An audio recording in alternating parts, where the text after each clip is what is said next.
Continuando o nosso estudo do livro Nas Fronteiras da Loucura, do médium Divaldo Franco e espírito Manuel Filomeno de Miranda. Capítulo 13. Experiências novas.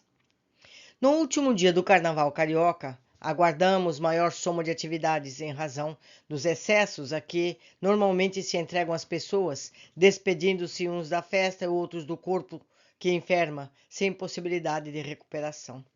Moléstias graves se instalam em oportunidades dessas, comportamentos morais se alteram sob o assodar dos apetites desmedidos, distúrbios afetivos surgem após tais ilusões que passam, sossobros financeiros ficam em cobranças demoradas como efeitos perniciosos da utopia.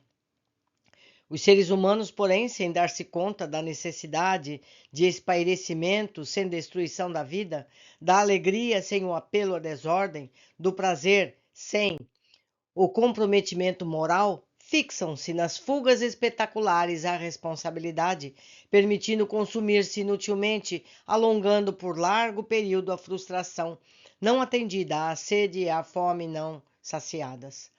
O movimento em nosso plano de ação socorrista foi contínuo. Pôde-se recolher grande número de desencarnados em lastimável estado, que no fragor das festas se dava conta da inutilidade dos caprichos que sustentavam, chorando copiosamente em arrependimentos sinceros, inesperados, cansados da busca do fútil, desesperavam para outros valores, recebendo imediato auxílio, desde que onde se encontram as necessidades reais, logo surge o amparo próprio, distendido em atitude socorrista. A luta sistemática do engodo contra a realidade, na personificação do transitório mal contra o permanente bem, ceifa muitas esperanças naquelas que fracos, nos embates e sem segurança rebustecida nas ações, são vencidos pela debilidade que neles se cedia.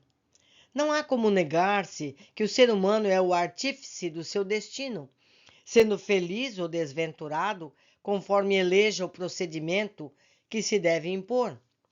Certamente que a opção se faz de difícil vivência quando escolhe a dignidade e o sacrifício dos interesses inferiores. Todavia, os júbilos que se fruem, as bênçãos que se colhem são maiores e mais compensadores em relação às outras satisfações que se experimentariam. Às 3 horas da tarde, fomos solicitados por dedicado companheiro a um socorro de emergência.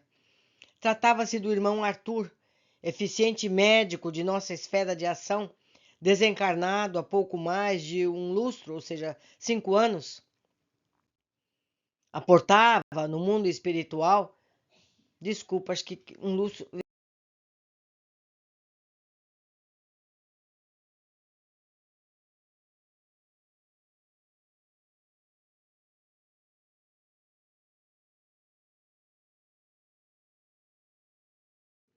Torniquetes providenciais. Subitamente, um dos médicos que olhava o osciloscópio exclamou: Parada cardíaca, massagem, depressa!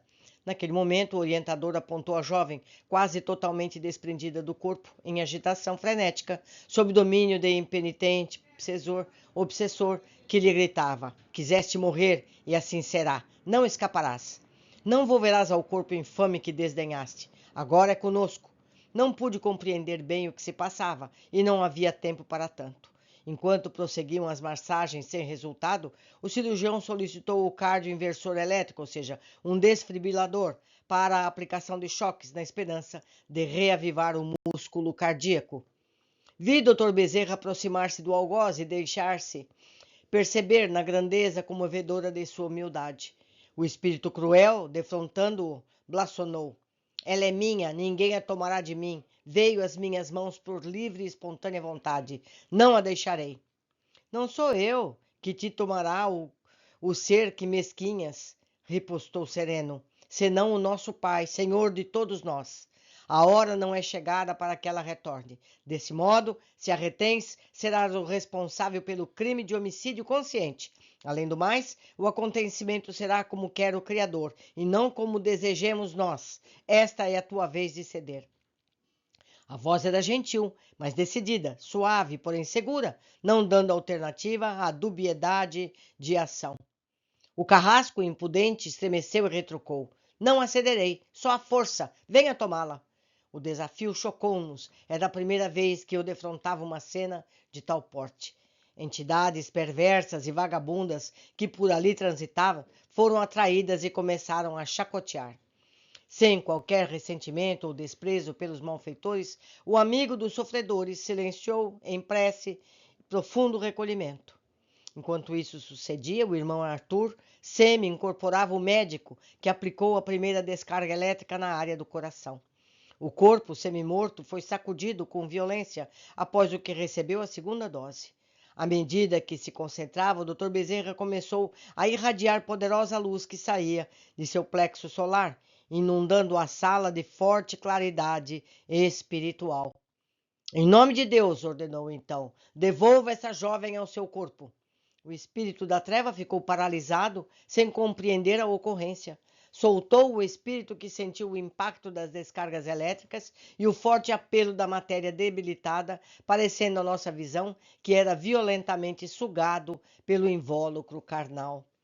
O coração voltou a pulsar, fraco a princípio, mas regular depois, permitindo a conclusão do atendimento cirúrgico.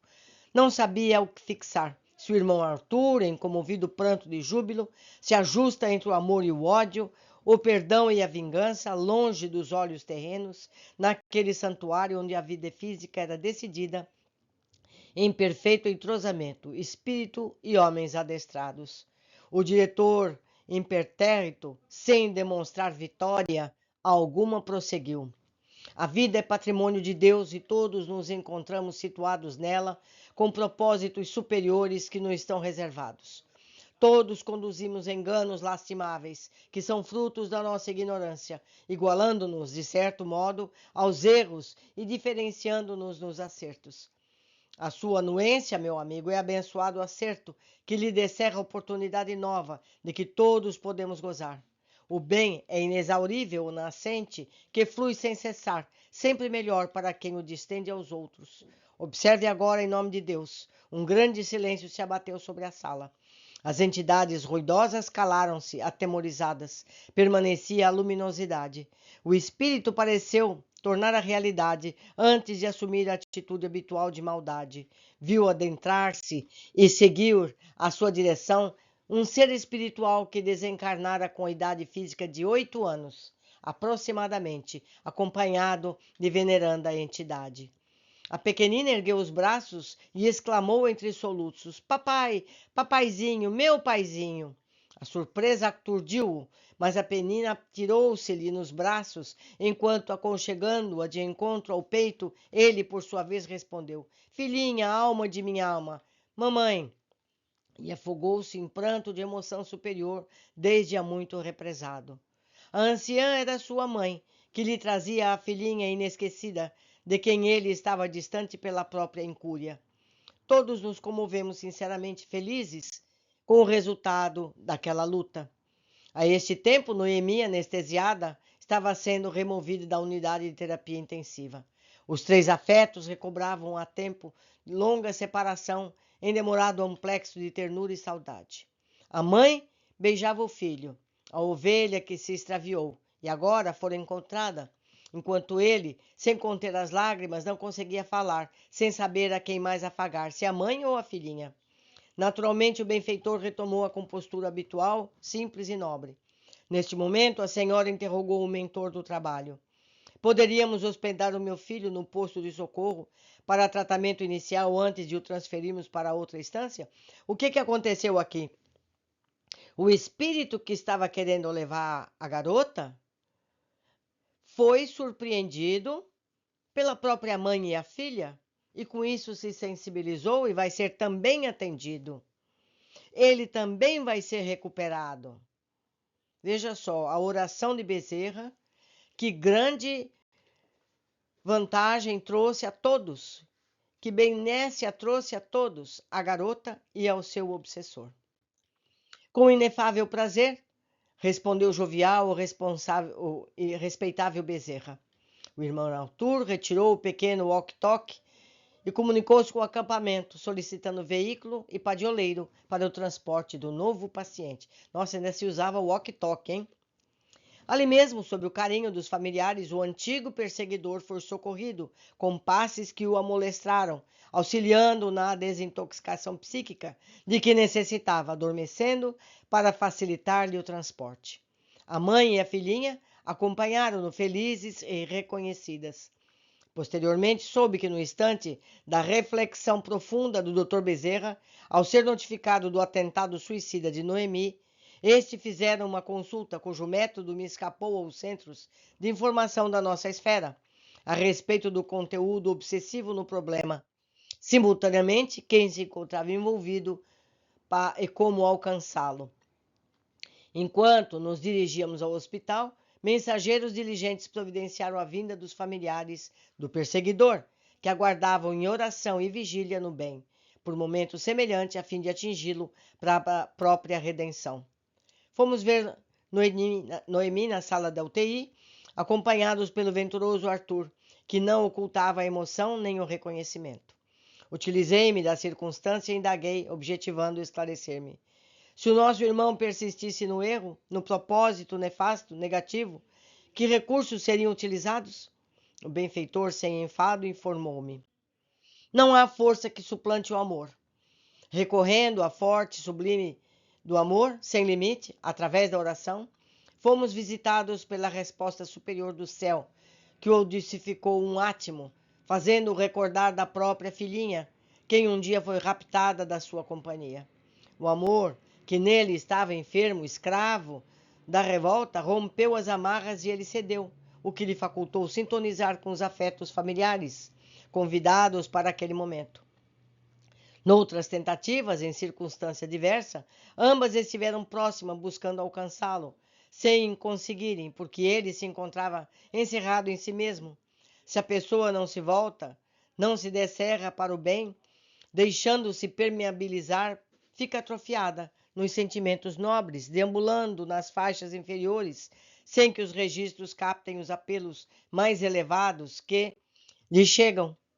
Não esqueçamos o destino sempre atual de Jesus, o ensino sempre atual de Jesus. Pedi e dar-se-vos-á. É necessário pedir, saber fazê-lo e esperar com receptividade. Havia muito material para demoradas reflexões. Novas perguntas me afloraram a mente. Compreendi, no entanto, que o momento já não era próprio para fazê-las. Estávamos no lado de Noemi, reintegrada nos implementos orgânicos, repousando com dificuldade. O diretor sorriu e afiançou o irmão Arthur com bondade tocante. Noemi sobreviverá. Deus seja louvado. Meus amigos, assim como foi dito no capítulo, há muito o que ver neste capítulo. É bom ler, reler, meditar cada parágrafo, cada situação, para que possamos apreender tudo e para que isso tudo faça parte da nossa bagagem de conhecimento. Por hoje ficamos aqui e aguardo vocês no capítulo seguinte.